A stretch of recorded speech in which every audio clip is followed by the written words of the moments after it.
Let me tell you why I think load shedding is a winning hand that South Africa has been dealt. Firstly, the international community, investment community, is focused on one attribute for South Africa at the moment, as are we, and that is the reliable supply of energy, which we don't have. So, um, the solution to that is relatively simple. The road to the solution, I'm sure, is incredibly complex with things that need to change all the time, but the solution is sufficient megawatt hours to prevent load shedding and encourage new investment in the country that will use energy and allow for growth. So, the reason I think it's a winning hand we've been dealt is that it can be solved in a relatively short period of time. And I have proposed that it can be solved by year end for a number of reasons. Firstly, fossil fuel is not the future for energy production, but it is our reality today.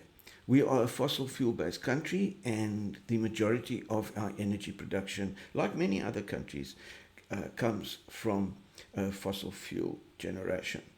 So it's not where we're going to be in 30 years' time, but at the moment, if we did have the appropriate generation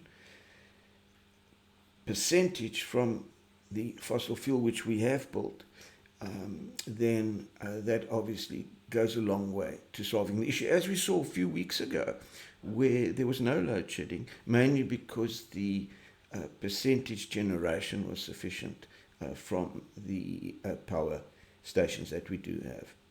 So, also another reason why this can be accelerated is the government sort of gets it in this case.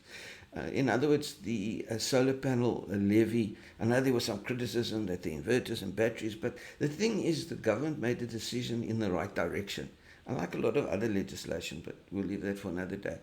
So the government kind of is heading in the right direction when it comes to solving the load shedding issue. And on that, the new energy, or I don't know what he's called, the Minister of Electricity, it seems quite an astute chap. You can read his work online, it's in the public domain. And I think as soon as he realizes that his job is not to go around shaking hands at power stations and having photo ops, I'm not saying it was a photo op, but that's what it resulted in.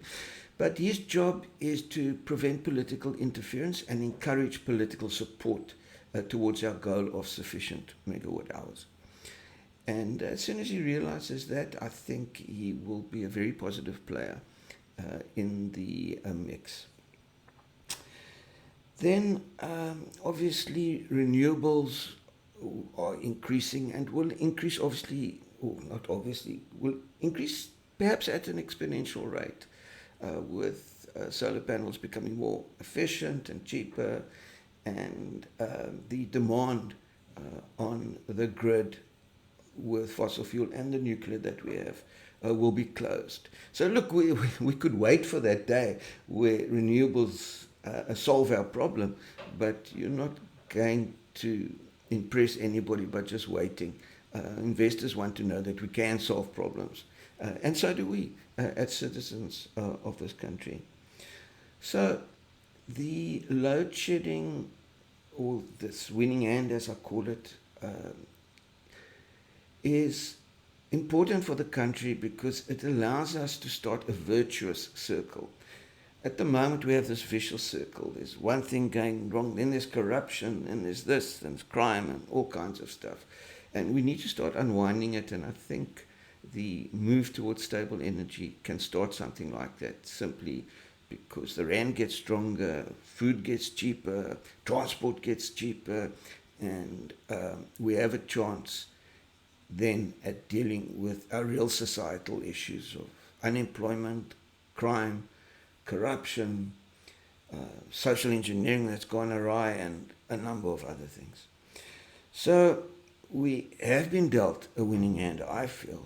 The question now is, Are we going to play it?